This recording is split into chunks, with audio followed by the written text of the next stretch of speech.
patreon.com/.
Today is Tuesday, June 25th, 2019. Coming up on Roland Martin Unfiltered, activists are calling for the Metro police officer who tasered a black man to be fired. We'll talk to the woman who shot the video. Also, folks, always crazy story. A former slave is set to become the first black saint in the Catholic Church. We'll talk to the head of the Knights of Peter Claver, largest black Catholic organization in the world, about that. A Donald Trump tax cut meant to help the poor folks helps a billionaire win big. I told y'all to watch those opportunity zones. ProPublica broke down what took place in Maryland with the CEO of Under Armour. We'll talk to the reporter who worked on the case. Also, are we shocked about this here? The cop who says that the general manager, the black GM of the Toronto Raptors, assaulted him, causing him to get a concussion. His ass lied. The cops now admit that the Toronto Raptors president did not push him first. No shock when he had 18,000 people in a stadium who also saw what happened. And Chicago police released video of Jussie Smollett wearing a noose around his neck. And I have some critical words of Bill O'Reilly. Y'all realize that this crazy-ass fool actually said America was not created by racists? And he supposedly writes history books. Oh, I'm going to have some fun with this, but it's time to bring the funk and roll them unfiltered. Let's go. He's got it. Whatever the biz, he's on it. Whatever it is, he's got the scoop, the fact, the find. And when it breaks, he's right on time and it's rolling. Best believe he's knowing. Putting it down from sports to news to politics. With entertainment just for kicks, he's rolling.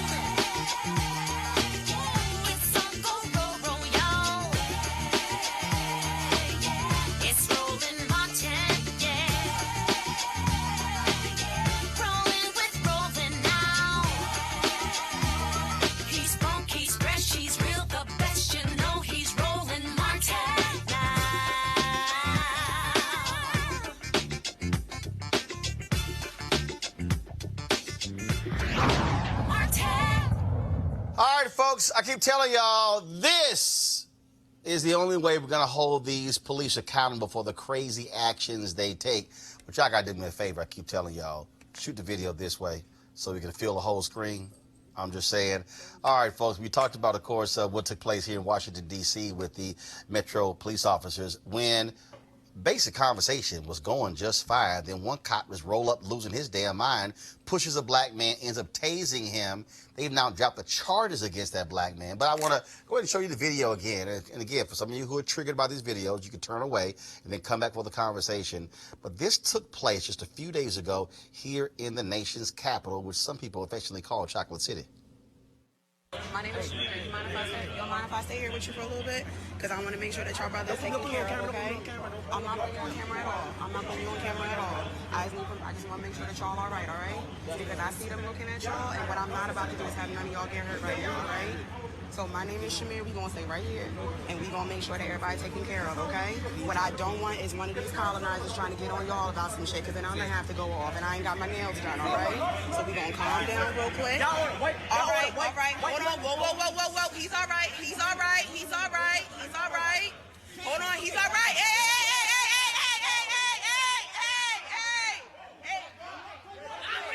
Get the baby. Chill. Not necessary. Just get down.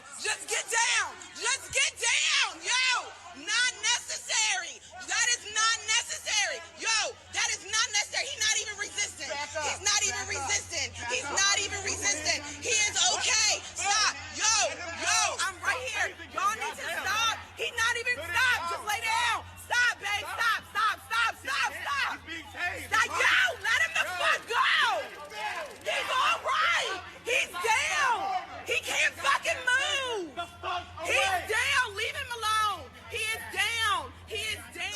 All right, joining us right now is Shamir Jones, the woman who actually shot that video. And also joining us is Nene Tay. She's the lead organizer for Black Lives Matter DC. Glad to have both of you on Roland Unfiltered. Thank you. Thank you. All right, have you got your nails done? No. Okay, when I first saw the video, I said, did she actually just say, I get my nails done? I needed to be prepared, and I wasn't prepared, but I knew I needed to protect those babies. So walk us through before. So what happened? So you were riding the subway, and then so walk us through what happened. Honestly, I wasn't supposed to be there. I was on the Green Line at PG, took the wrong platform, and ended up going to College Park, and I said, well, I'm already out. Let's do some self-care, maybe go to the park, maybe flirt with somebody, get a cookie or something in D.C. So I get on the train, and I go back, and I say, because I live in Tacoma, so I pass my station, and I go all the way to U Street, and the minute the doors open, and they say doors opening, I literally walk out onto the platform, and I bump right into the transit police officer, and it's two officers. One of them has his knee in the back between the shoulder blades of the 13-year-old little boy that you see in the video with the black shirt that's handcuffed, so his hands are behind his back. The other officer is pressing his face down into the cement, and baby boy is just huffing and puffing. You can tell that he's like trying not to physically break it. He's just trying to breathe because it's too much weight that's on his body. And so I look up really quick. I see the other two little boys that are in the corner screaming. I see Tapua, the gentleman that got tased. I see him kind of like, hey guys, I got it. I'm going to talk to the officers. We're going to let them know it wasn't you. And that's when I kind of just like dropped down, like right on my chest, like hands down. And I said, baby boy, I need you to blink twice if you're struggling to breathe. And he just kept blinking and blinking at me. I asked him to blink twice if he was under 18. He just kept blinking, and then I heard the officer start calling for backup, and when the other boys heard backup was coming, that's when they just started, you could just feel their fear. It was very, very palpable. You could feel the shift on the platform because we all recognized that something was getting ready to happen. And so I just started assessing the perimeter, like what's going on, who's here, who has their phone out, where's an adult, where's a guardian. And so once I realized that Tapua kind of, once they shifted the first little boy and they moved him onto the stool, once I noticed that he kind of had that under control, he was talking to the officers, I immediately went over to the other two boys, and that's where you hear me in the video just trying to get their information. I figured if we die, we're all going to die, and somebody's going to know your name, somebody's going to know where to find you, somebody's going to know what happened today. And so my first instinct was just Facebook Live. I don't have to use my hands. I don't, like, everybody's going to see it. It's public. I don't have to filter this. And literally it was just my family, my friends, what's going on, where are you? And I just kept recording. Henry, roll the video again. Pull the audio down, please. And so, because I want to walk us through. So when we're watching this video, and I know you're having to deal with this again. So right now, we see there's a young man sitting on the bench. That's the one I ran into initially that was on the ground. So initially you ran into him, he was on the ground, and then they sat him on the bench. Yes. Okay. And so the brother who was talking to them, how did he enter the picture? How did he? So say they're train A, I'm train B on the other side of the platform. There's maybe about a 3-minute difference between when they arrived and this initially started from when I actually exit onto the platform. So he was already there, letting the police officers know, as well as about 4 other eyewitnesses. These are not the boys that you all are looking for. We just got off the train with them. These are not the ones. So right there. So they were. So why did they stop them? They were looking for... So what an officer told me about an hour and a half into this whole situation was that they received a phone call saying that a group of African-American teens were on the trains and the platform using fireworks. They did not say sticks. They said fireworks. And they said that they were using the fireworks at the passengers. So I asked the officer, where did the call come from? And he pointed down to the exit by Cordozo. But we were all at 13th and V exit. And I said, sir, that's about a 4-block walk outside. So how do we get from one side of the platform to the other where apparently the crime committed? I said, how many teens were there? Because this is only 3. So this is a triad. This is a threesome. This is a group. Like this isn't that group that you're talking about. Where are the smoke alarms? Where's the residue? Did you ask them to empty their pockets? Are there any lighters, any matches? Where's the person that got hurt? Where are the other passengers that were on the train that apparently saw this as well? Where are the cameras? Where are the guardians? Where are the parents? They're 13. So they just snatched three young black men. Mm-hmm. 3 young black kids. And then when this, and so again, I want you to cue the video, please. I need to walk. For folks who are watching, I'm trying to establish. We did this yesterday, walking people through. So freeze it right there, Henry. Freeze it right there. So this conversation, we really can't hear him talk to the officer. Is it a calm conversation? Yes. Because I'm looking at it and I'm not seeing that those two officers upset, mad. You can roll it, please. Roll a video. At one point, you will see the officer on the right. I think he'll tap the young brother. He touches the boy on his shoulder. You can tell. I guess he's asking, "Are you okay?" or something along. He pats him. Stop. And so you're standing there watching it. Yes. And again, the conversation is calm. We're finally getting some type of understanding. And you think, as you are watching this, Henry, now bring audio up. Bring audio up. Now press play. About some shit, because then I'm going to have to go off, and I ain't got my nails done, all right? So we going to calm down real quick. Stop. So we see the officer on the right. I see him hold his hand up, like, okay. Then all of a sudden, this guy from the right just comes in. Oh, Captain Planet? Yeah. He's a captain? No, that's what I call him in my head, because I couldn't No, find it. Gotcha. Okay, make sure. No, I couldn't read the badge. So was he on the scene in it, like near there? So you're recording, so you didn't even see him coming to your right. No, I think you can hear me in a different audio that I have. I think I call him Sonic the Hedgehog. You did. Yeah, you said. It was so fast. Like when Tapiwa was speaking with the officers and the little boy that's sitting. So first of all, the gentleman who they stopped, had you known him before this? No. Okay. I know no one on the platform. Got it. Okay, go ahead. None of them, Tapiwa doesn't even know the children. None of us knew any of each other. Got it. So when I recognized that he's sitting and he's talking with the little boy and the police officer seemed calm and there's also another black brother that's recording it, I said, okay, maybe this is a little bit safer. Let me go make sure that the other two babies are good. And that's when I started engaging, trying to get information, talking to the other eyewitnesses, what's going on, because I'm thinking, what do I need to tell his mother when she finds out that something's happening to her child? So I'm trying to get all this information and just kind of calm them down, because I see more officers coming down from my left-hand side, because remember, they called for backup. So I see another 5 officers descending the escalator. The trains are still operating. People are still moving on and off the platform, and they're still coming down. And that's why I tell the boys, all right, guys, you have every right to be upset. You have every right to be pissed. You have every right to want to curse. You have every right to feel what you're feeling. But, however, knowing what I know about our police system and our justice system as a whole, just America in general, the minute they hear your voice, they've already seen your color. The minute they hear your voice, you're a threat. And once that's it. Once you have a little bass, all of a sudden it's a whole different deal. And I've got a smoker's voice, so I had to be aware of that too. I'm tattooed, I've got locks, I've got a head wrap on. I'm the only female that's on this platform right now. If you see me as a threat, then who's going to protect these babies? Henry, so now I want to play it, and again, I know it's difficult for you to watch, but play it again. Keep audio up. I'm also going to narrate over it. So this officer, he immediately comes in. He's laying hands. Completely. And what gets me is... And you see the push. There's no balled up. There's nothing. There's no aggressive body language. You see... Now, stop, Henry. Stop. So you see the cop right there in the middle. Yes. So what he did was, folks, he motioned to the other officer who's in the white to come right here. Okay? Now, not at any point did those two, frankly, go to the officer and say, yo, man, calm down. I need you to chill. We got it under control. This guy on the right comes in and immediately escalates this whole situation. Go ahead and play it, Henry. You circle by to get a different angle. Now you're seeing him tasing, and brother does not appear to be moved by the taser. Then all of a sudden, now they take him to the ground. He's tasing him again. He tells you to back up. Because I was on him. I don't even remember how quickly I got over there, but I just said, somebody grab these babies, and I ran over to him. And this is the part where he almost rolls over off the platform. Mind you, the trains are running every 3 to 5 minutes. He can't fucking move. He's down. Leave him alone. He is down.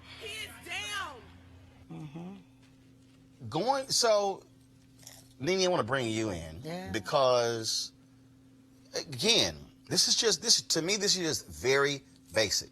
You have 2 officers who are having a conversation with this brother, and it's calm.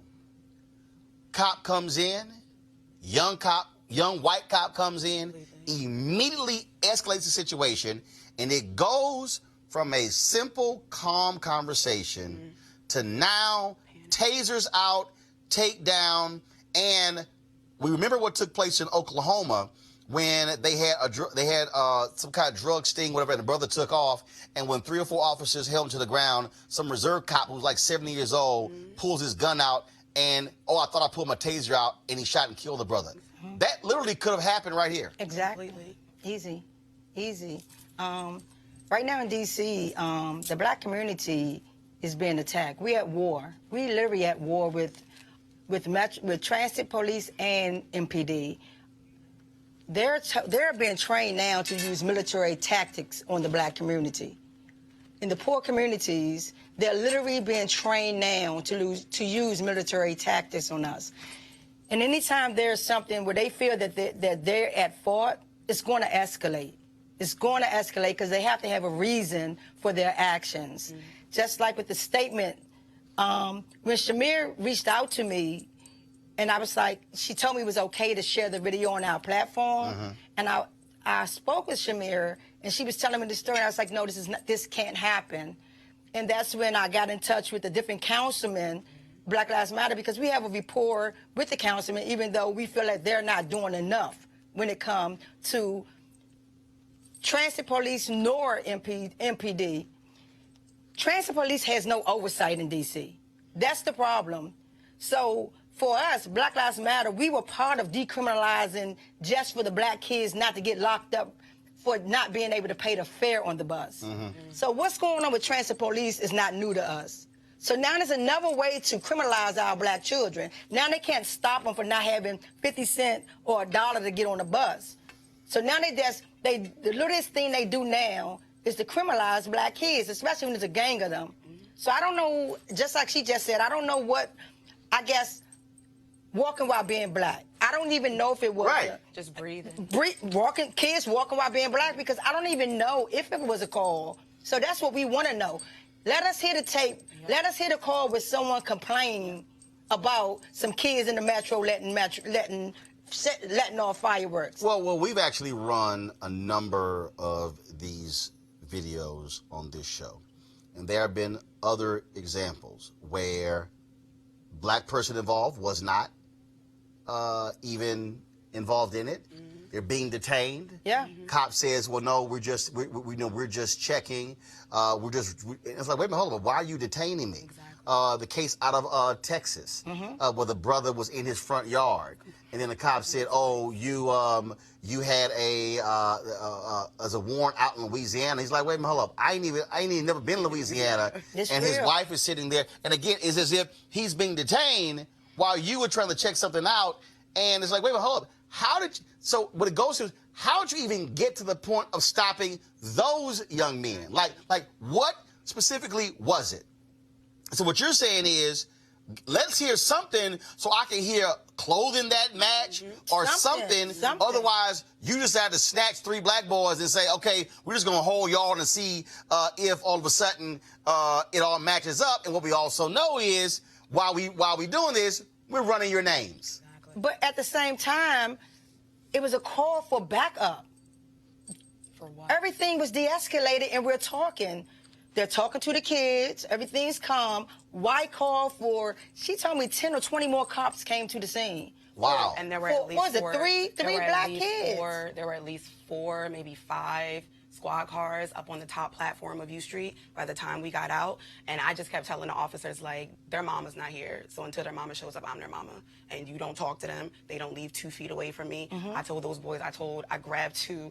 I don't even remember who these black girls are, but I just thanked them so much. They were recording, and I said, I need y'all to watch these babies for me. I said, nobody talks to them except for me. I said, when I come back over here, that's when you let them go. Sit on them, feed them, do what you got to do. Sumo wrestle these boys down. But none of these cops put their hands on them, and they said, okay. And then that's when I went back over, and we're just trying to figure out what's going on. The whole issue is we were asking questions, and that's what was making me so frustrated about it. Not just all the people that were just looking around. Like, everybody's so excited on Twitter about Ava's documentary about When They See Us and the Exonerated 5, and we almost just had a Central Park 3. That's what we just had here, and everyone's, oh my goodness, something's happening. Let me get on the train. let me go. And a part of me doesn't even want to fault them for it because I hesitated when I got off that train because I've got bills. I'm a poor black single woman too. I've got 2 college degrees that I've got to pay off. All these things are playing through my head. What am I going to tell my job when I'm locked up and I don't have no bail money? And then you get fired. Yeah, because the fact of the matter is, and that's the reality. At one point when you step forward and the cop says, I need you to back up, we've seen other instances. Again, we ran a video where a brother was driving, the brother was in the car, was recording, and then all of a sudden they snatch this brother out of the car and come around and arrest the brother who's recording, who absolutely did nothing. Yes. And we know how they treat black women. We know how they treat black bodies in general. What about the sister that was getting tackled by the officers and her body parts and everything all exposed? I was very aware of the fact that I was a black woman on that platform by myself. I have to be aware. It's 2019. I've got to live that every day. But I also have to be aware of you. Like, I'm a foster kid back from Pennsylvania. I know the sounds of having your kids or your siblings snatched away from you. I know what that pain sounds like. I know what that feels like in your spirit. And there was no way, even after my hesitation, there was no way after hearing those 2 boys, like, in the back, just let my brother go, let him go, let him go. There was no way that I was going to let that happen because that took me back to where I was when I'm just begging and pleading for just a conversation, just an answer. Just tell me what's happening so that way I can act accordingly. And it was what I had wanted somebody to do for my baby. I don't even have kids, but my womb was just clenching like in fear just then because I knew we were dying. There wasn't a doubt. There wasn't a question. There wasn't a, I hope this doesn't turn out some way. It was, let me get on video. Let me say my name. Let me get these boys' names because we're getting ready to die. And all of these people are going to witness it. And the reality is, this is why we encourage people to video and to we have to protect ourselves. We keep us safe. And people always say, only thing that Black Lives Matter do is hold up a camera or tell people to video, all these videos. That's what's keeping them safe. I can assure you, if Shamir wouldn't have done what she done, those little it was a 90% chance those little kids would have been the kids that they arrested, held them, and made up stories because the police are trained to lie. Clearly by the statement that the chief of police made, everything that in that statement was a lie. Was a total lie. And so therefore, her videoing and taking that time out, and this is why we ask people in D.C., we beg you guys, even if you have to stand back, please video the police right now because the police are not keeping black people safe in marginalized communities. Their job is to protect property and get us out of here and build wealth in D.C. The three young boys, what happened?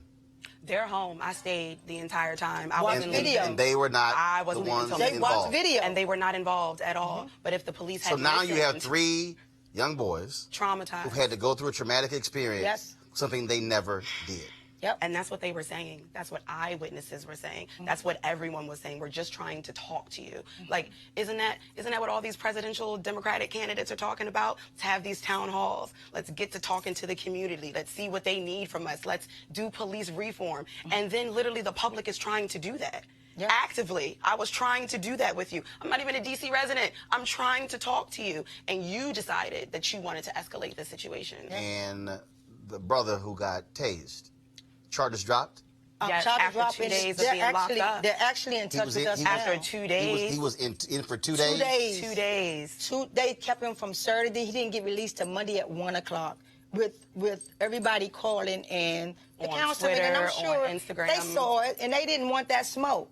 But see, this is also, to your point, when you hesitated, that when these things happen, it's why folks also are afraid to step in and intervene. Completely. Because I don't want to spend 2 days in jail. I don't want to somehow get roped in. So you know what? I don't want to die. Exactly. And Jamal, that's y'all. I don't want to die. Right. Yeah. And the reality is that it's, you have to make that call, right? I do this work because Harriet Tubman did it for me. I do this work because Rosa Parks did the work, right? Someone got to do the work to get us free, to get us liberated. And so therefore, if that's not what you can do, like I just said, you don't even have to stand close.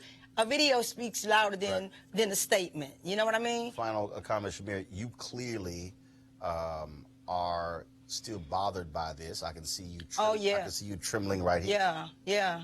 We're actually trying to get her some therapy, but we're trying to raise funds now. And I shared her Cash App on Twitter, because she had to process this, and she had to process it with someone, with a professional, because I was just telling her, as far as Black Lives Matter, we do this work, but we do healing. We have therapists. And so right now we're in the process where we do have one of our healers that's going to speak with her, because she's traumatized by this. She's traumatized. So we're really trying to get her a therapist to process this work for her. Go ahead, final comment. Yeah. This whole idea of Black Lives Matter was created for moments just like this, because Black lives have always mattered, to us at least. But if Black lives truly matter, my main concern right now is what's going to happen after this video dies out, after the shock is over. Are we going to continue to be disengaged? Are we going to continue to be desensitized to what it is that we see? Are we going to continue scrolling through an article just to see whether or not the Black person died? What are we going to do afterwards? And I think it's extremely incumbent upon, especially all of these political hotheads that are here. I care about the babies in Syria. I care about the babies in detention centers. But I also care about my Black babies walking down the street that aren't allowed to just breathe or listen to go-go music or go to school. Tamir Rice was 12. These boys were 13. Yes. These boys were 13. They were the next Tamir. How old was Corey and Yusef and the rest of them from New York? They were the same exact age. I have a 13-year-old little brother. And that was my brother at that moment. That was my brother, my father, my seed. That was my future. That was my past. That was everything. And there was no way in hell that they were dying by themselves. And so right now, all of this, I've been tweeting politicians. I haven't slept since Saturday night, and I've been tweeting everybody. I don't care about what you're about to do for clearing the college debt, Bernie Sanders. I don't care. You don't care about reparations. You didn't care about the Black women at the panel that were trying to speak to you. You all don't care about Black trans lives. You all don't care about Black boys. You don't care about the over-sexualizing of Black women. So when are you really going to start caring? Because you keep trying to shut us up with all lives matter. So show me. Show me that all lives matter. You can't multitask. Kamala Harris can't multitask. Elizabeth Warren can't multitask. Cory Booker can't multitask. None of them can.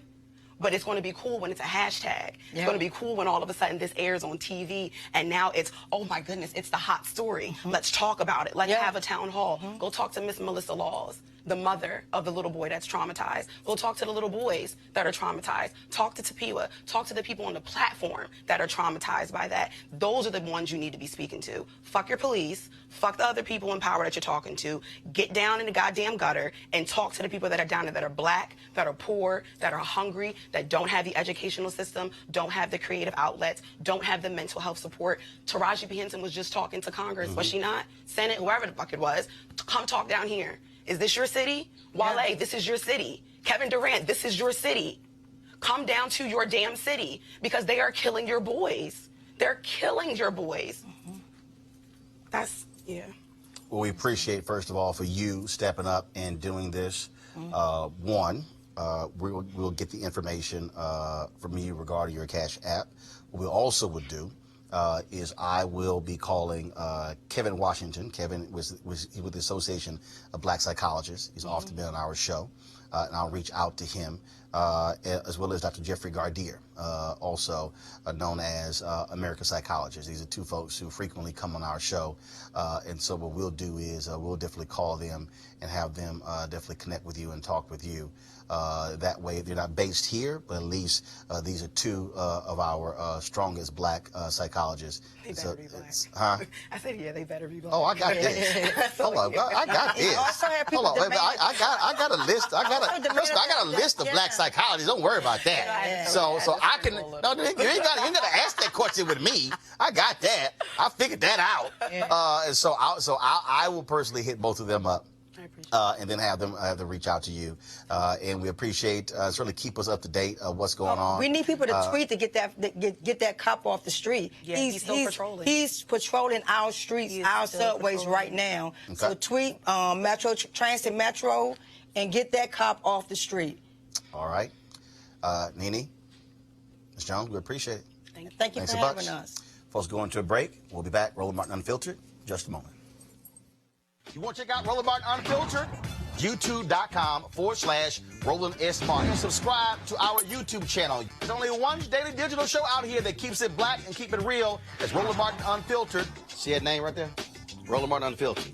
Like, share, and subscribe to our YouTube channel. That's youtube.com/Roland S. Martin. And don't forget to turn on your notifications so when we go live, you'll know it. All right, folks, they're back. MarijuanaStock.org has another great investment opportunity. If you were lucky enough to invest in their last crowdfunding campaign, you know they raised a lot of money in just a few months investing in legal marijuana farms. Those initial investors now own shares of a publicly traded company.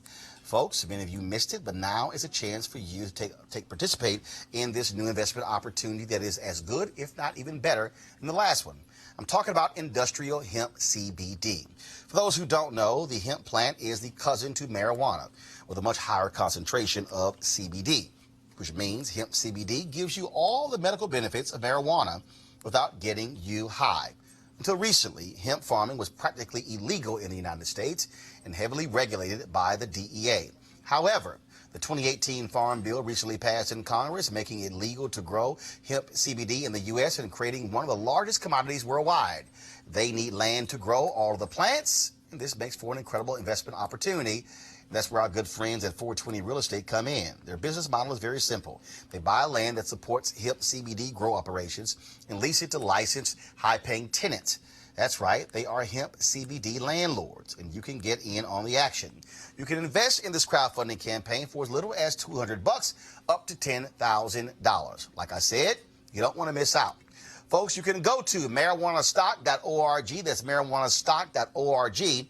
Get in the game and get in the game now. All right, I want to bring in my panel right now. So a couple of things that we're going to do. First of all, let me do this here. I have a guest who's actually waiting for this ProPublica story dealing with the issue of opportunity zones. And so they've been waiting. We're supposed to go to them about 20 minutes ago, but we allowed that last conversation to go on. So what I'm going to do is I'm going to bring that guest up right now, talk about that, and I'm going to come back with our panels and talk about the interview that we just did, the stunning conversation that we just had with Shamir Jones about what took place here in Washington, D.C., because I know they certainly want to comment on that, and so I don't want to miss that opportunity. Of course, we covered right here on Roland Martin Unfiltered when Donald Trump signed his opportunity zones executive action, and so they touted at the White House all those different things. So people like Under Armour's Kevin Plank, one of the richest people in America and in Maryland, they're getting huge tax breaks for investments that are not new and not in a poor area. Plank's area was picked over neighborhoods that are actually poor.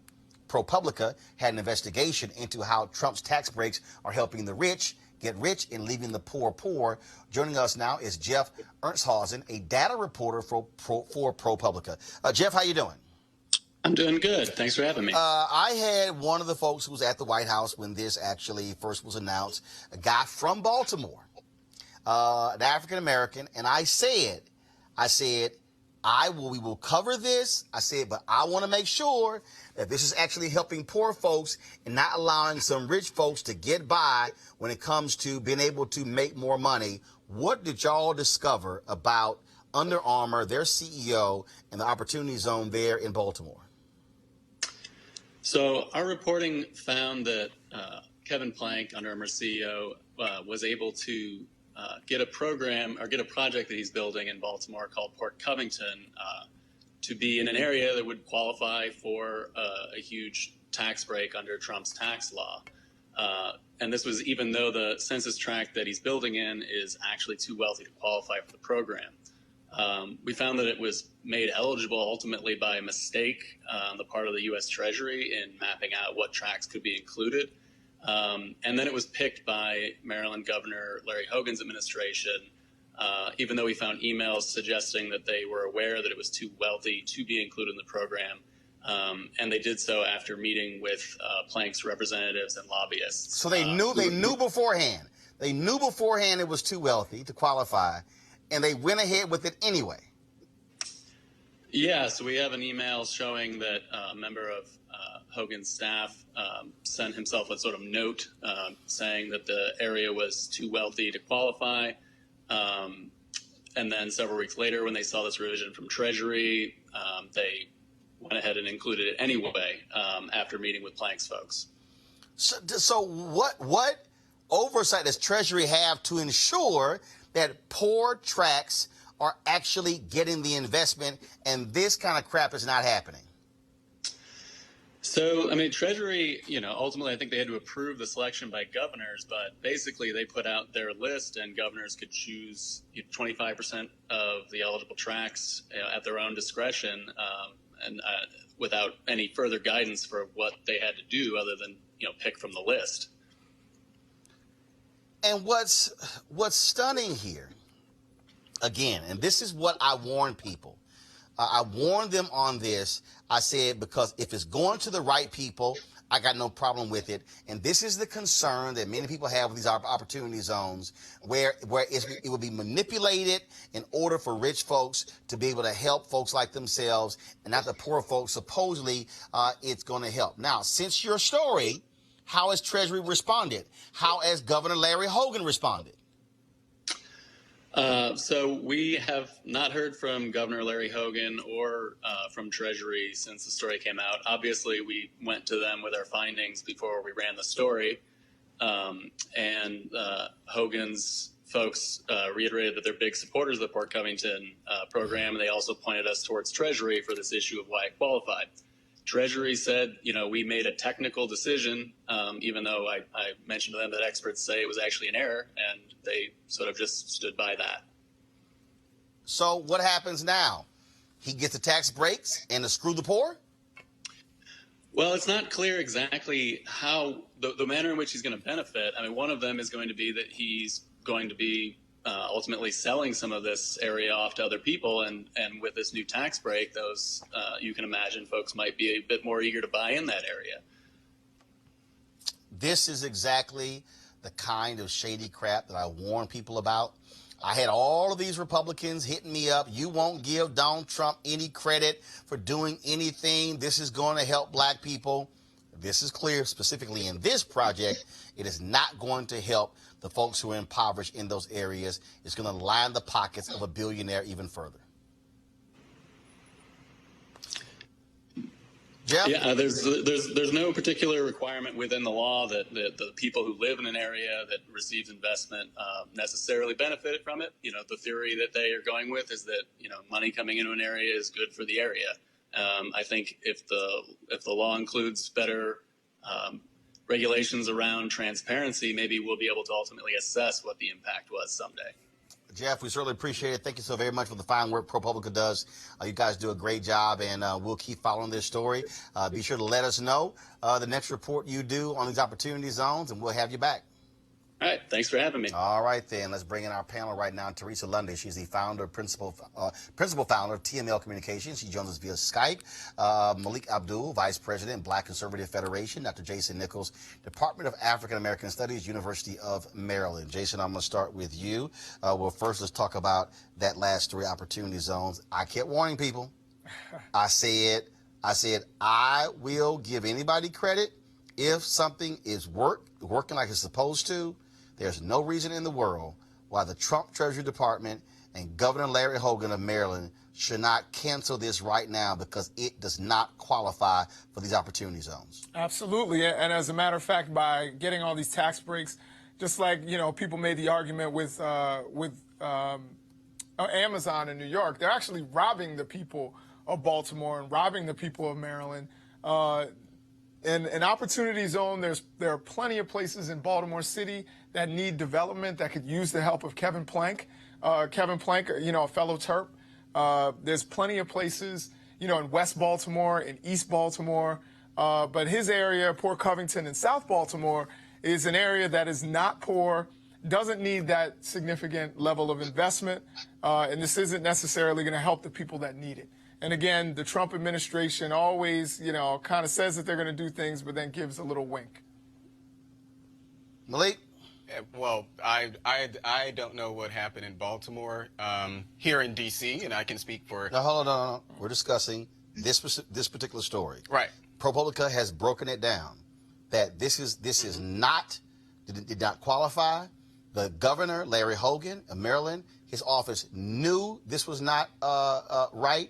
It was not in the right census tract, and the Treasury Department went ahead and approved it anyway.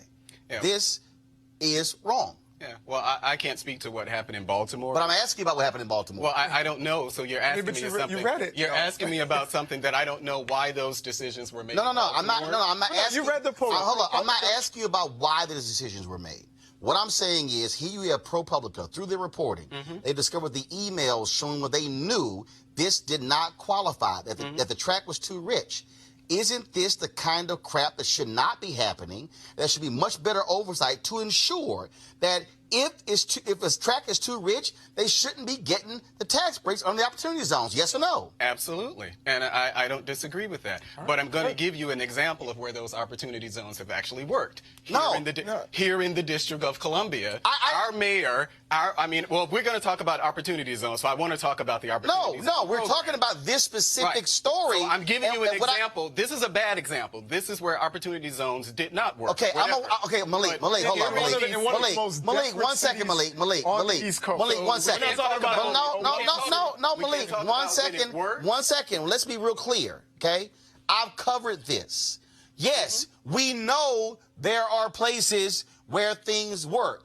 We're specifically talking about a case where it has failed and no one has made a move. Hogan's administration will not comment, okay? The Treasury Department, Steve Mnuchin, they will not comment. And what I'm saying is, that's wrong. What should happen? Well, we've already had agreement that was actually wrong. No, I'm asking you what should happen. I don't know what happened in these type of situations. If the zones need to be redesignated or whatever, then that's something that we should do. No, the zones are already identified based upon poverty. You're asking me about, I don't know about that part of the program. Well, I can tell you what should happen. I can tell you here in the District of Columbia where it actually worked. They're 24-hour mayor, and I don't know if it happens at the mayoral level in Baltimore or the governor is actually responsible for it, but here in the District of Columbia, but here in the District of Columbia, well,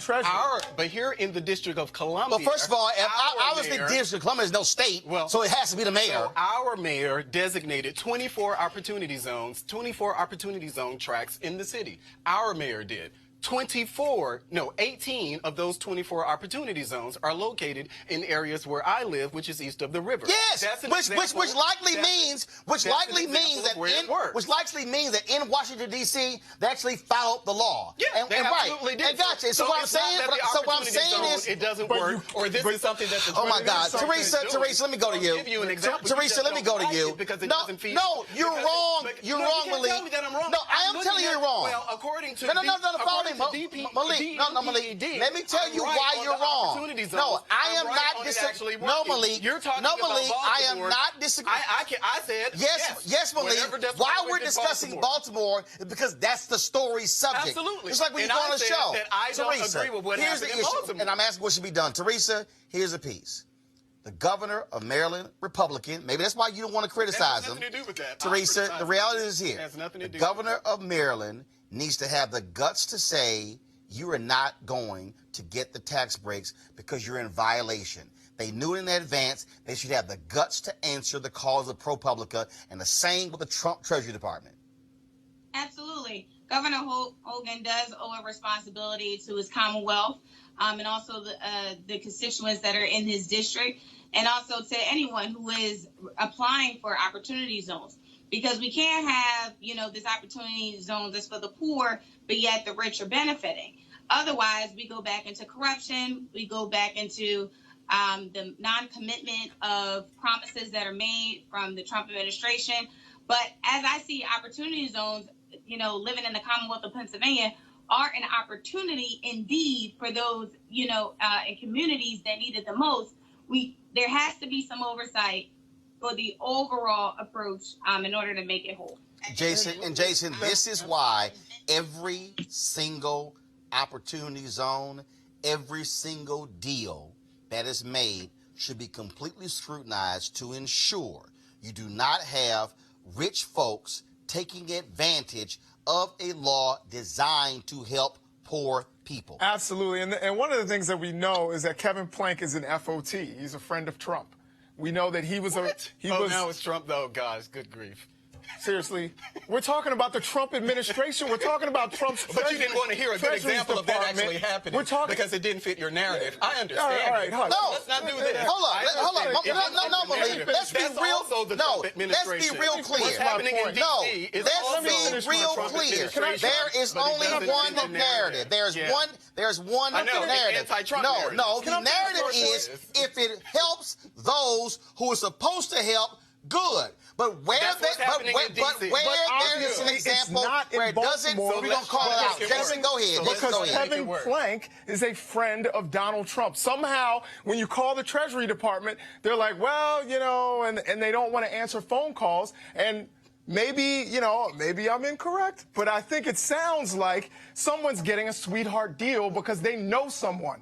That's the point that I'm making. What it sounds like. Well, of course, I mean, that's a convenient argument to make. Oh. But of course, I gave you an example. Stop. But that wasn't what I was debating, Malik. That wasn't what I was debating, Malik. Give me another rationale you think why Kevin Plank got the sweetheart deal. Well, I don't have another. Even though the documentation shows. I don't have another rationale. I was assuming maybe somebody knows somebody who knows somebody. So that's the point I just made. But you're making this a Trump administration thing when it's not a Trump administration thing. Because we're talking about the Trump Treasury Department. There are wealthy people who are benefiting from the same Opportunity Zone program in D.C. where it seems to be actually working. So this notion that somehow wealthy people won't benefit from a program where they're investing money in the program, it's just nonsensical. Maybe the difference because you got a black Democratic mayor in D.C. who I'm not done. No, I'm not. Hold up. This is why sometimes you should not write checks your ass can't cash. Because had you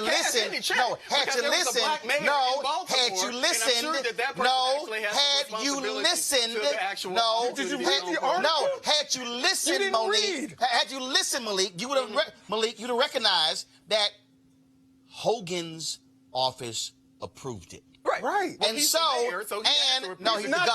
He's the governor. The governor. But so the mayor of Baltimore had no say so in the opportunity zones within their own city. Read the article, But I'm saying, is that a yes or a no?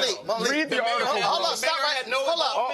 Let's stop right there. Malik, had you read the story? Yes, I did. Okay. Well, I don't understand why you didn't have any involvement in it. Anyway, it didn't say I didn't have any involvement in it. This doesn't fit your narrative. It didn't say real simple. It didn't say Malik didn't have any involvement in it. This is real simple, folks. This doesn't. To all the folks watching at home, I guess you were part of it. To all the folks watching at home, this is the absence of evidence. To all of you watching, to all of you watching, this is very simple. That's what you're doing. This is called deflection. The fact of the matter is this here. The fact I'm talking right now. The fact of the matter is this. This is very simple. The fact of the matter is this.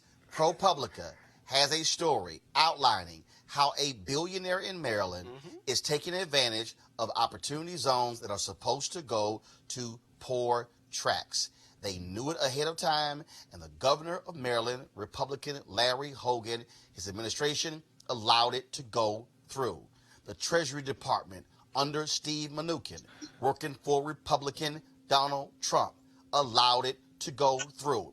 All we're saying is, very simple, is that if you are in violation of the very rules you set up, then you should not be getting a tax break. Absolutely. That's what you should be doing. I don't have to deflect and bring up D.C. or Houston or Charlotte or St. Louis to say this is wrong. And when ProPublica finds the next one, we're going to talk about that one as well. Teresa, I do want to go back to Shamir Jones, a young woman who just talked to us about this case in D.C. And this is the thing that I think white folks have no clue about.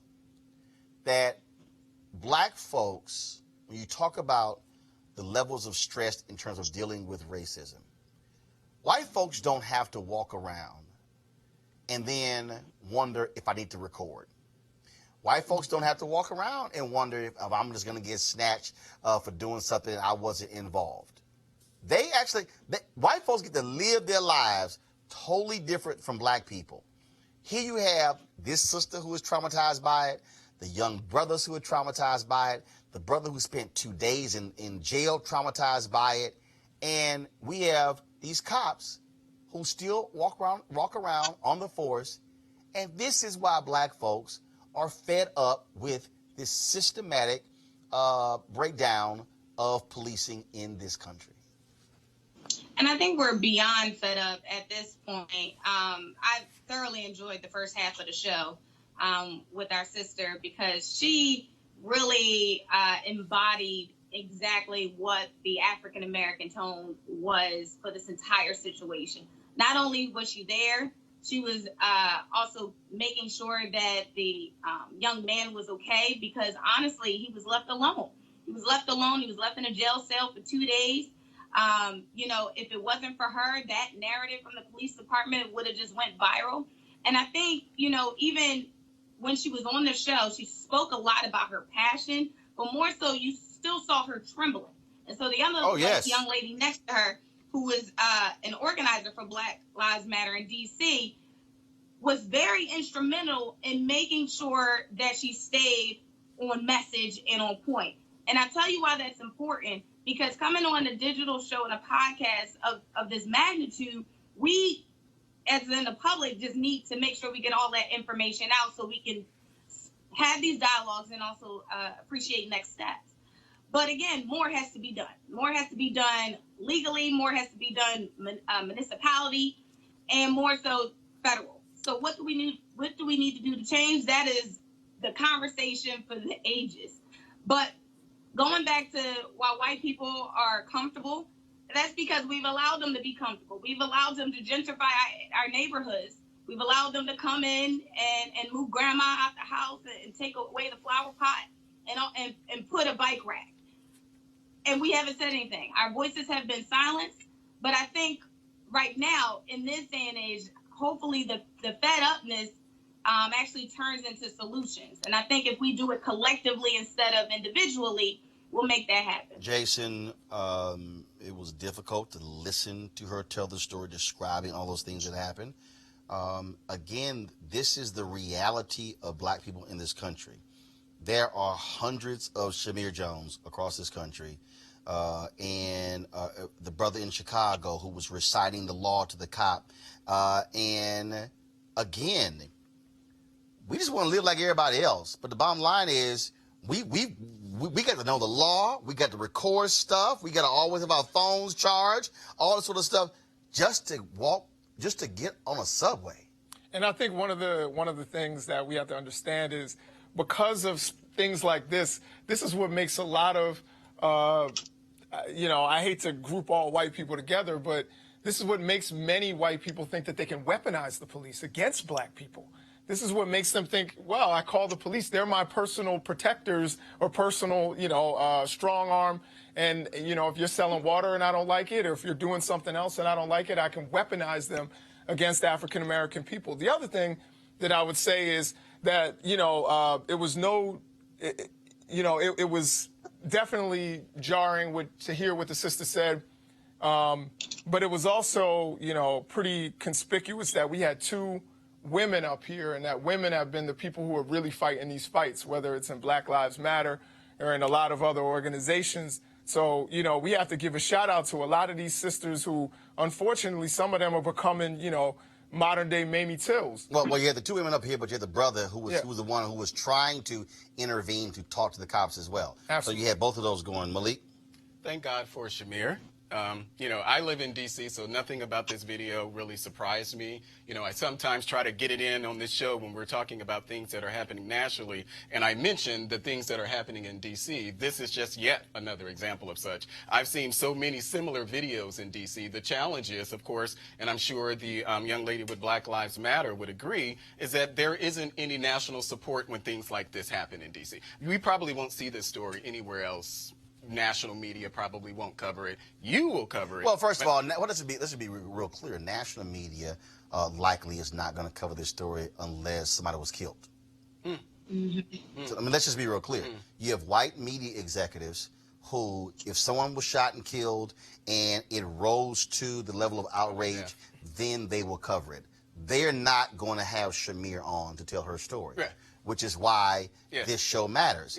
Because the thing is, this cop, Teresa, he is still patrolling. There, any supervisor watching this video, any supervisor watching this video, The mayor. anybody watching it should say, when that cop jumped in and immediately put his hands on that brother, they should say, no, your butt's off the streets. Yep. But they're still, and this is the problem we have.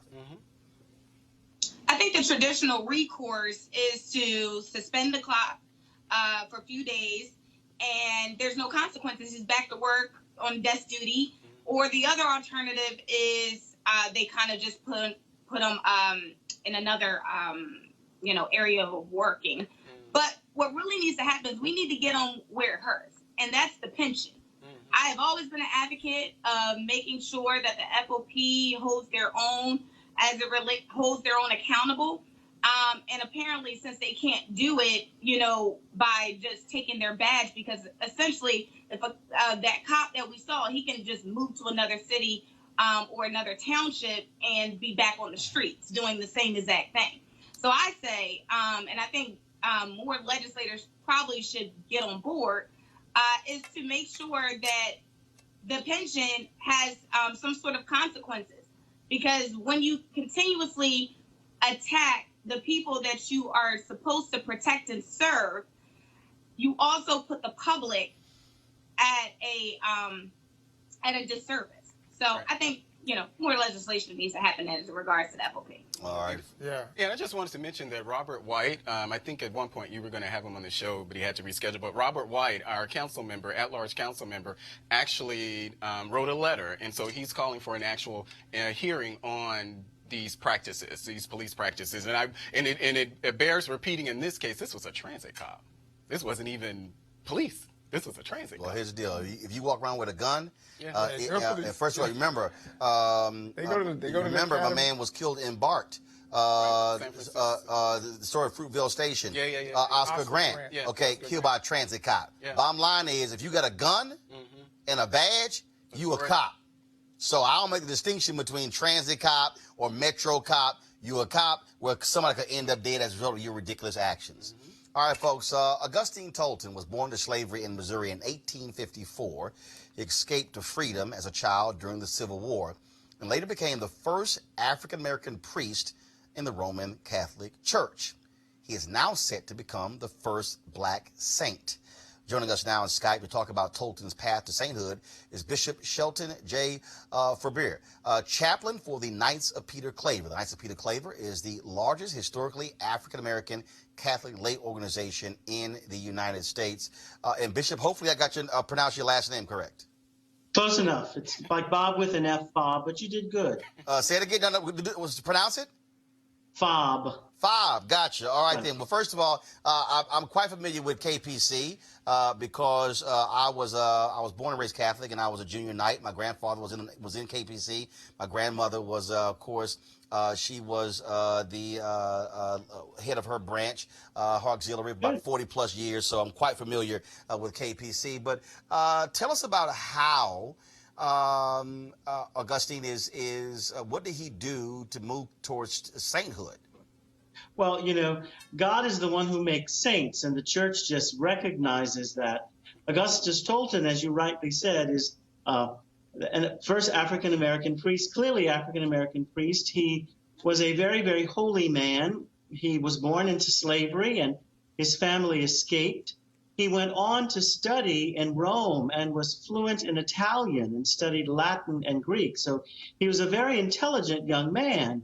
He was ordained a priest in Rome, and Father Augustus expected to be sent to Africa, but the leadership in Rome sent him back to the United States, back home to Illinois, and he was a priest in Quincy, Illinois, to rave reviews, an outstanding preacher.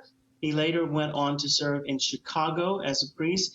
Naturally, at the time, racism was a very big part of his suffering and life. He was, in many, many ways, knew great suffering as a black priest because of racism. But he loved the people whom he served. He was an outstanding preacher. There were many Caucasian people who went to hear his preaching. He lived a very holy life, and Pope Francis recently recognized that and raised him to the rank of what we call venerable. So we can now ask Augustus Tolton to please pray for us, just as we would ask any friend to pray for us. Now, the next step for him would be a miracle, a miraculous healing or something like that, that would be attributed to, the intercession of Augustus Tolton. He would be beatified, which is a step to being declared a saint. And then after beatification, another miracle would make him a saint, and he would be the first African-American saint in the church. So it's a wonderful thing that Pope Francis has done, and certainly Augustus Tolton is a man whose humility and a man whose virtue and a man whose perseverance we would want to imitate, as well as his great love for Christ. What does this mean for Black Catholics specifically? I think it's great. I think it's one of our own that the church is consider raising to the altars, as it is said, the first African-American saint. There are many other Black saints, St. Martin de Porres, St. Josephine Bakhita, but this would be the first African-American Catholic saint. So I think it's a sign of the fact that African-American Catholics are in this country. We are a part of the church, and we have been and are known for our sanctity, and how wonderful it would be to have someone formally recognize that this African-American man who struggled with a lot, amongst the things racism, nonetheless loved the Lord and did great things. And so I think he's a real model, not only for African-American Catholics, but for all Catholics, which is hopefully when he's canonized, he will be lifted up as a model for all Catholics across the world. But this process and what Pope Francis has done is a time of great rejoicing for Black Catholics and African-American Catholics. All right, Bishop Bob, we surely appreciate it. Thanks a lot. And please say hello to all of my KPC friends. I got tons of family who are still in KPC. We appreciate it. Thanks a lot. I will do that. Thank you. All right, folks, let's talk about the story. This is an interesting story.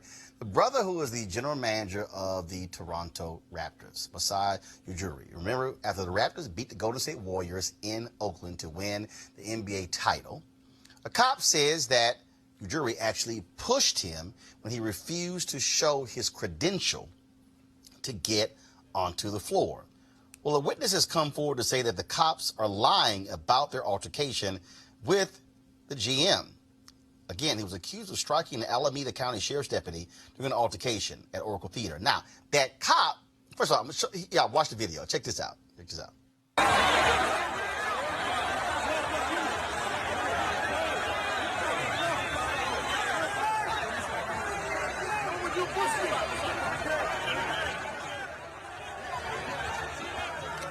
Now, that's one of the videos. There was another video where you actually see the cop in the video. I'm going to try to find that one. And what's interesting is that the cop then tried to say that, oh, my goodness, he suffered a concussion. He was unable to go to work. And they were defending him. Well, guess what? They've now come forward to admit that Ujiri did not hit him or push him. Teresa, they should fire his ass. They should fire the lying cop. On the spot. But again, this is an ongoing precedent when it comes to some police officers, not all of them, but some police officers, where they put out a statement, and if we don't have the video, if we don't have the audio footage, if we don't have 2 or 4 other people, because one ain't enough anymore, to stand by, the word of others, this man could have lost his job, his endorsements, everything that he's worked hard from, probably came from the hood and worked his way up to the league. But all that could have been lost in an instant. So I'm glad that we did have our protections. In the Bible, they say, put on the full armor of God. You pretty much need that in public nowadays. So it's unfortunate, but, justice was served in this case. What was real interesting, Jason, and I'm trying to pull it up right now, is that the cop tried to say, he didn't produce his credential. But there was someone else, though, who was backstage, with Ujiri. And there's video of Ujiri. In fact, go to my iPad. Go to my iPad, folks. You're about to see in his right hand, once he hugs somebody, watch what you're about to see, Jason.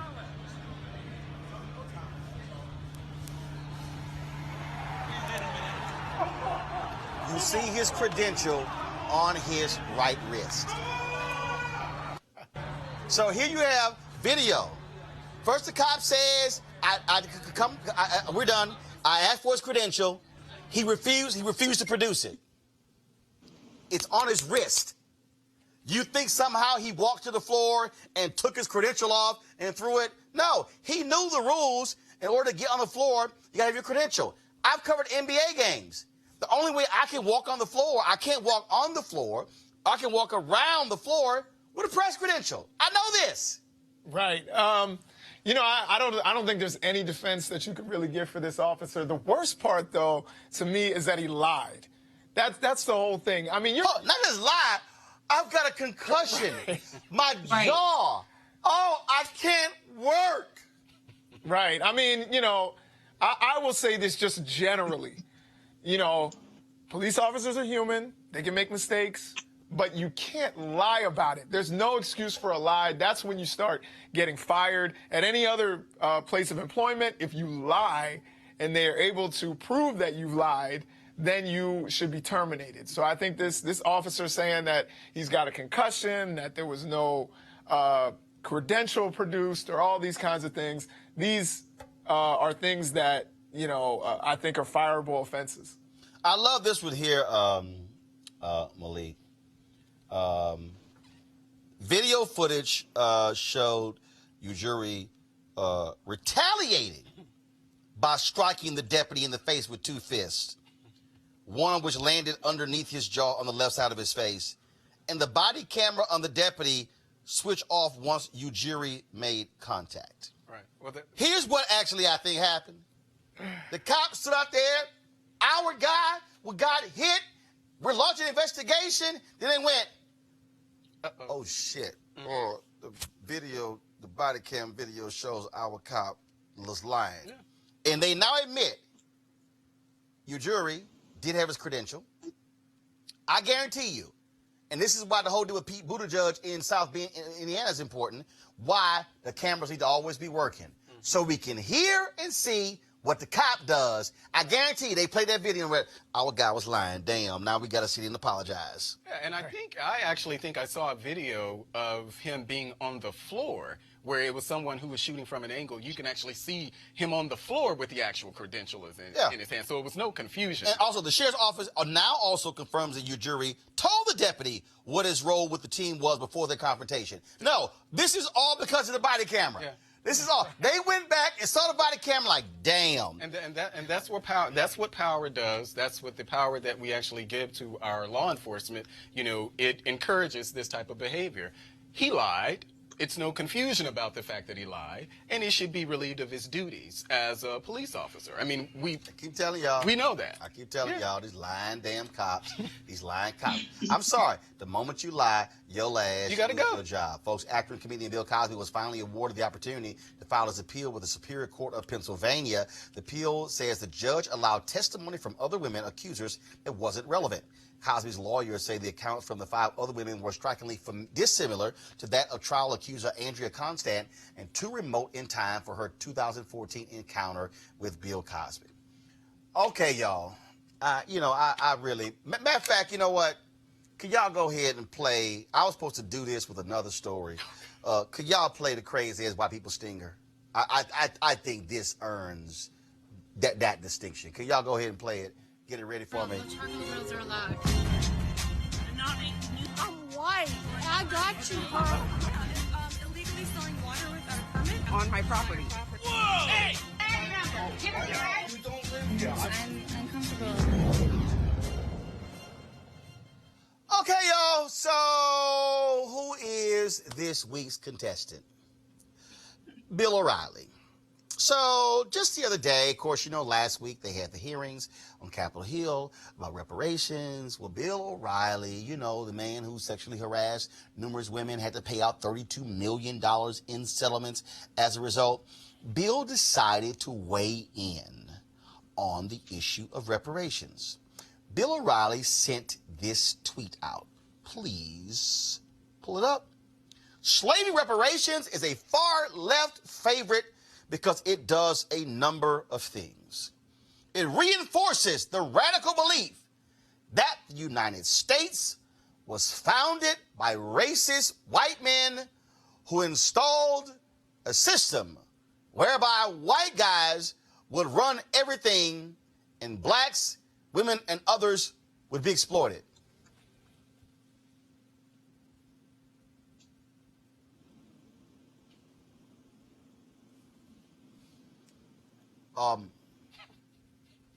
Bill, you do know that's actually what the hell happened. You do know when the Constitution was created, and they were writing the Declaration of Independence, and they were writing all them wonderful little everybody created with inalienable rights, all men are created equal. All men are created equal. They were actually not talking about black men.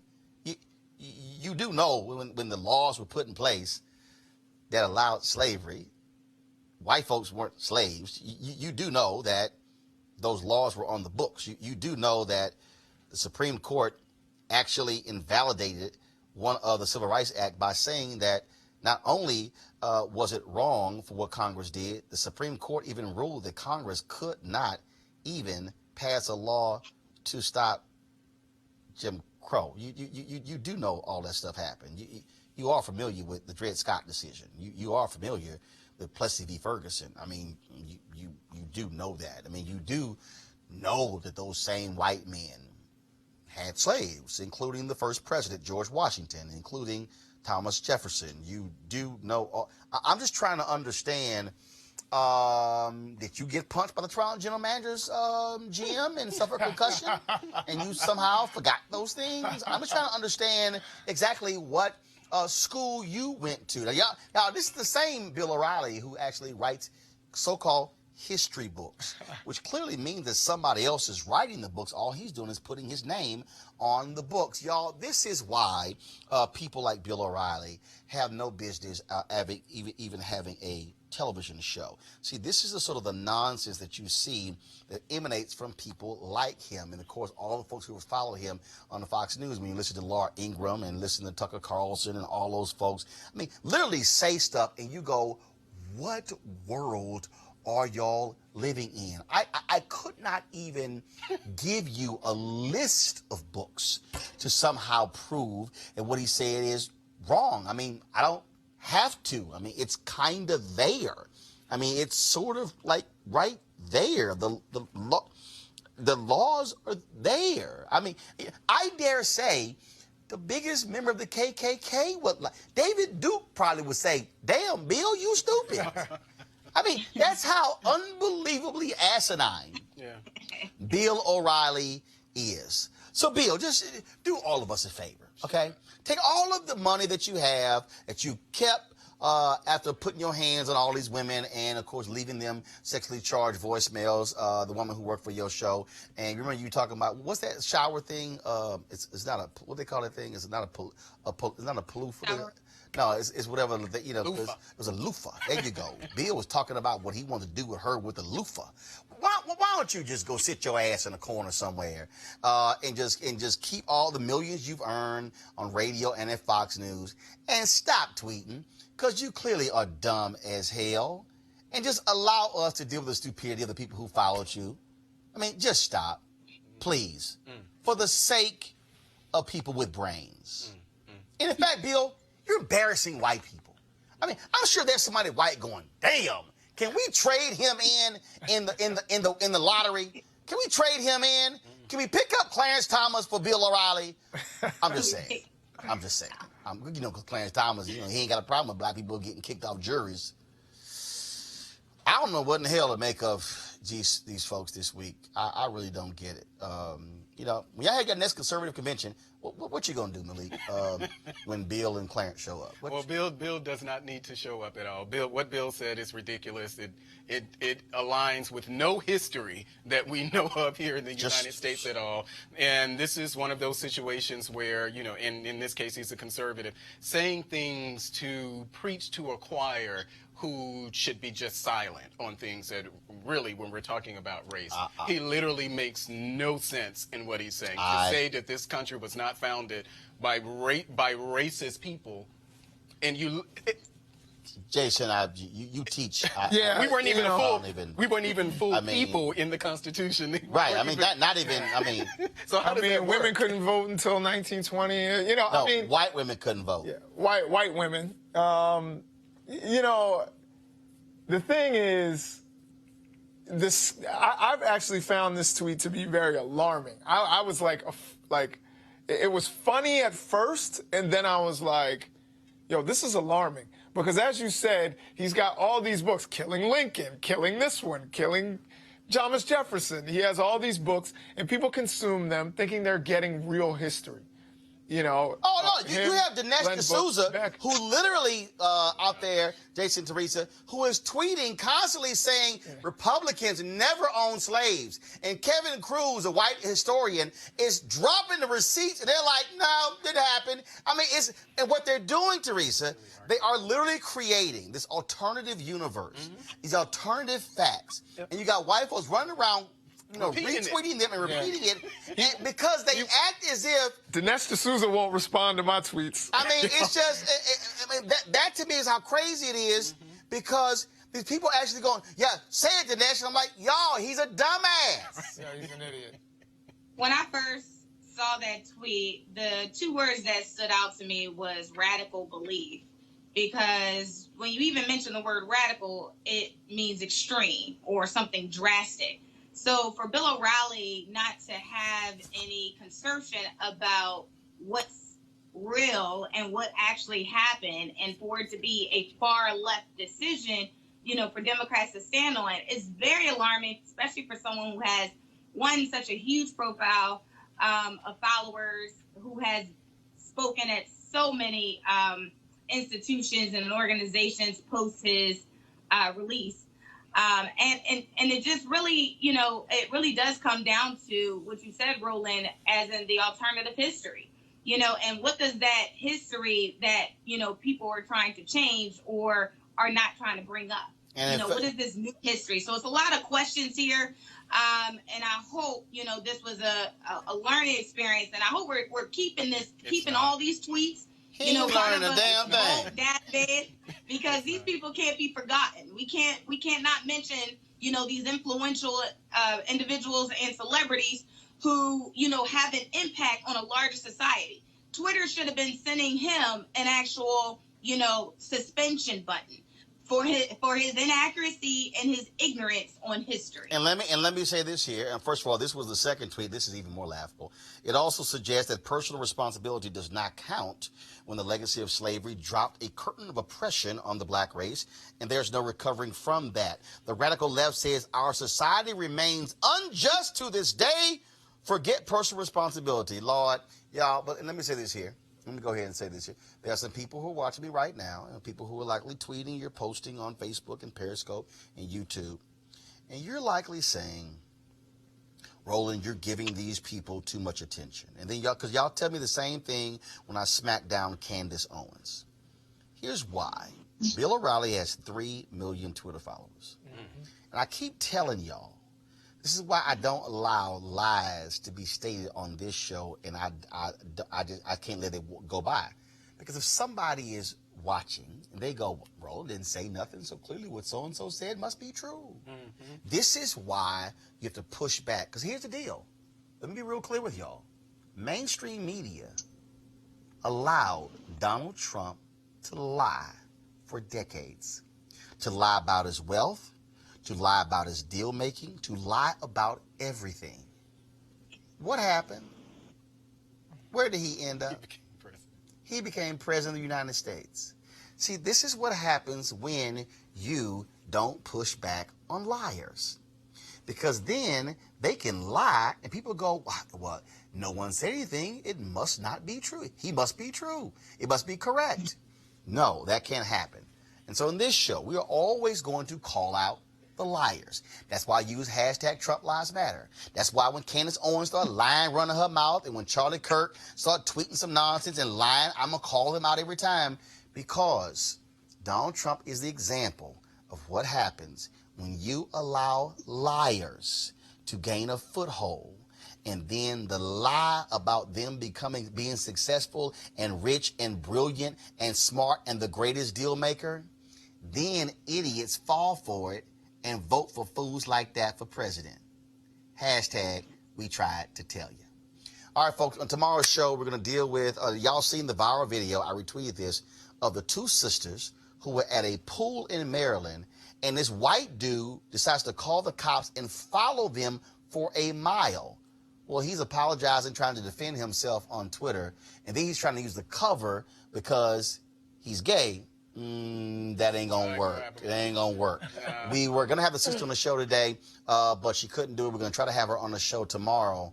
Again, we want to hear her story as to what happened. Again, when they were poolside, just enjoying themselves, enjoying the pool, having some drinks, and then one of these crazy-ass white folks decided to follow them for a mile. And also, a lot of people they walked by never stopped to help them while this fool was behind them. That's tomorrow, right here on Roland Martin Unfiltered.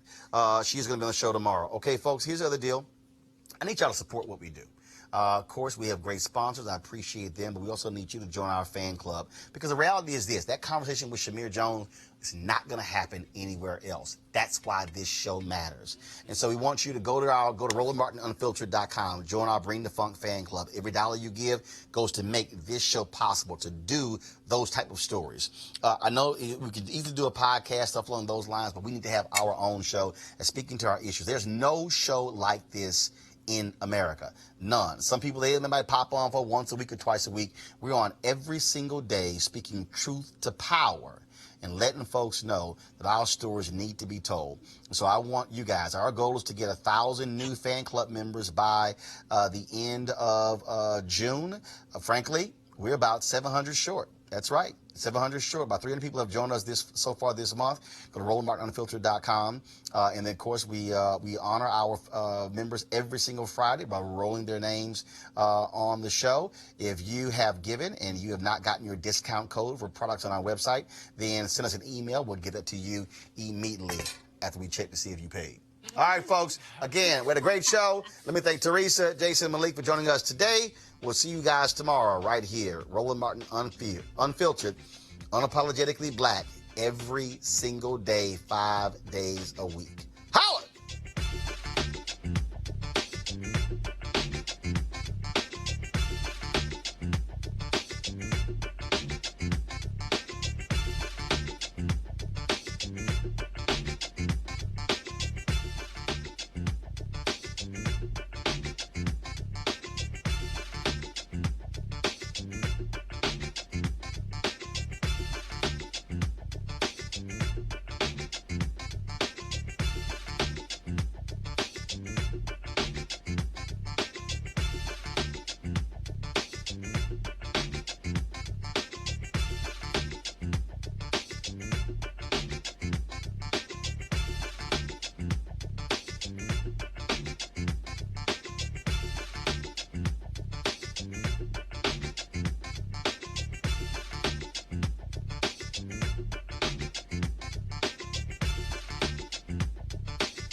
You want to check out Roland Martin Unfiltered?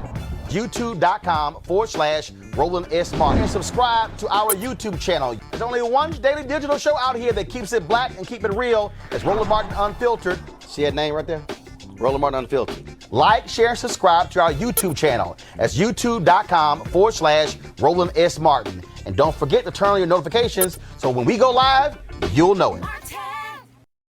You want to support Roland Martin Unfiltered? Be sure to join our Bring the Funk fan club. Every dollar that you give to us supports our daily digital show. There's only one daily digital show out here that keeps it black and keep it real. It's Roland Martin Unfiltered. Support the Roland Martin Unfiltered daily digital show by going to RolandMartinUnfiltered.com. Our goal is to get 20,000 of our fans contributing $50 each for the whole year. You can make this possible. RolandMartinUnfiltered.com. Hey everybody, this is Sherry Shepherd. You're watching Roland Martin Unfiltered, and while he's doing Unfiltered, I'm practicing the wobble. Sign I am. Because Roland Martin's the one, he will do it backwards. He will do it on the side. He messes everybody up when he gets into the wobble because he doesn't know how to do it, so he does it backwards. And it just messes me up every single time. So I'm working on it. I got it. You got Roland Martin. Hi, my name is LaToya Luckett, and you're watching Roland Martin Unfiltered.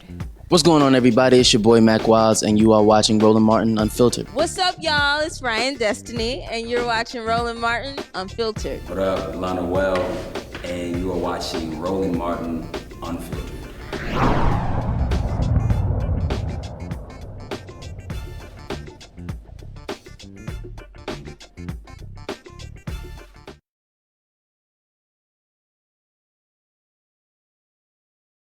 Hey fam, want to check out Roland Martin Unfiltered, the blackest show on all of digital, cable, and broadcast. Check out our audio podcast.